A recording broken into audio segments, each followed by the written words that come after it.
کھڑا رہ تو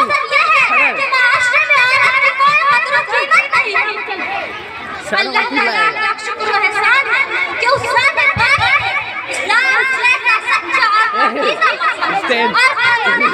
دے کر سید المرسلین جناب محمد رسول اللہ صلی اللہ علیہ وسلم کو مبعوث فرمایا اور مذہب اسلام نے بابام الدہل یہ صدا بلند کی اور ڈنڈے کی چوٹ سے یہ آواز لگائی، اے انسانوں، عورت ذلت کی چیز نہیں ہے، عقیدت و محبت کی چیز ہے۔ یہ وہ مخلوق ہے جس کی کوکھ سے موسیٰ اور ابراہیم جیسے ہزاروں انبیاء کرام نے جنم لیا، لیکن حیرت ہے کہ تم لوگ اس کو ننگوار سمجھ کے زندہ دفن کرتے ہو،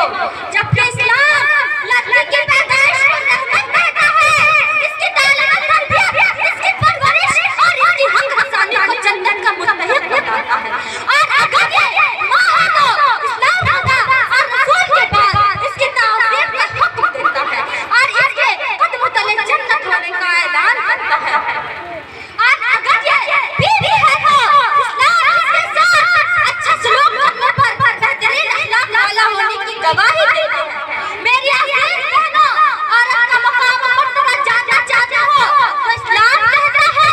عورت نصف ایمان ہے۔ ایمان کے بعد اللہ کی سب سے بڑی دولت ہے، سب سے بڑی نعمت ہے۔ اسلام کہتا ہے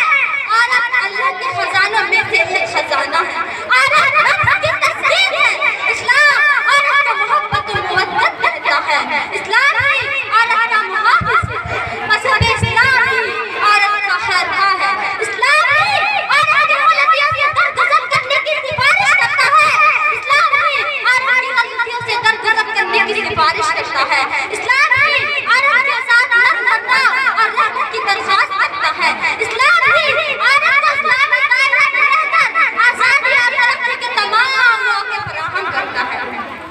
اسلام ہی عورت کو یہ باور کراتا ہے کہ ایمان اور اعمال صالحہ کی ترقی کے جو درجات موت حاصل کر کے اگر ابراہیم بن سکتا ہے تو یہ بات یاد رہے تجھے رات یا فجر یا پڑھنے سے کوئی روک نہیں سکتا۔ غرض سے جتنی عزت اسلام نے عورت کو دی ہے، جو مقام اسلام نے عورت کو دی ہے، جو حقوق اسلام نے عورت کو دیے ہیں، میرا دعویٰ ہے کہ یہ ترقی یافتہ ممالک نئی تہذیب بھی دکھاتا ہے۔ تو بارہ جنگ لے کر بھی آ جائے تو وہ حقوق نہ عورت کو دے سکتے ہیں اور نہ تسلیم کر سکتے ہیں۔